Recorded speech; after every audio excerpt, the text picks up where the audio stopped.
ভবিষ্যতে সন্ত্রাসবাদ নিয়ে উস্কানি দিলে ফল আরো খারাপ হবে। পাকিস্তানের আরো ভেতরে প্রবেশ করে জঙ্গিদের দমন করবে ভারত।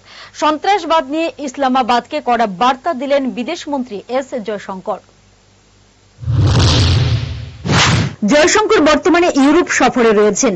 বেলজিয়ামের রাজধানী ব্রাসেলসে একটি সংবাদ মাধ্যমে সাক্ষাৎকার দিতে গিয়ে তিনি বলেন, পাকিস্তান যদি এই ধরনের বর্বরোচিত আক্রমণ ভবিষ্যতেও করতে থাকে তাহলে ভারত চুপ করে বসে থাকবে না, তার প্রতিশোধ নেবে।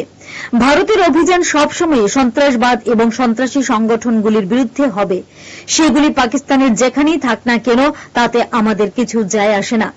আমরা পাকিস্তানের গভীরে প্রবেশ করে সেগুলিকে খুঁজে খুঁজে ধ্বংস করব। ইসলামাবাদকে সন্ত্রাসবাদের আতুর ঘর আখ্যা দিয়ে জয়শঙ্কর বলেন, পাকিস্তান হাজার হাজার জঙ্গিদের প্রশিক্ষণ দিয়ে তাদের নিয়ন্ত্রণ রেখা বরাবর মোতায়েন করছে। ভারত এইগুলি কোনোভাবেই বরদাস্ত করবে না। এই ধরনের শক্তির বিরুদ্ধে আমরা সর্বদা লড়াই করতে প্রস্তুত।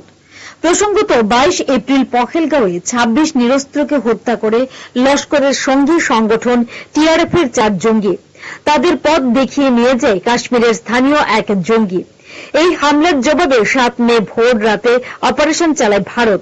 গুড়িয়ে দেওয়া হয় পাকিস্তান ও পিওকের 9টি জঙ্গি ঘাঁটি। এরপর ভারতের সীমান্তবর্তী রাজ্যগুলির জনবহুল এলাকা এবং সেনা ঘাঁটিকে লক্ষ্য করে হামলা চালায় পাকিস্তান। সেই হামলা প্রতিহত করার পাশাপাশি প্রত্যাঘাত করে ভারত। তাতে তছনছ হয়ে গিয়েছে পাকিস্তানের অন্তত 11টি একাধিক বায়ু সেনা ঘাঁটি। জানা গিয়েছে ভারতীয় সেনার অভিযানে নিহত হয়েছে 100 জনের বেশি জঙ্গি ও 35-40 জন পাক সেনা।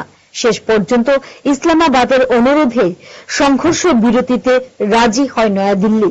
Bureau report, headlines Tripura national.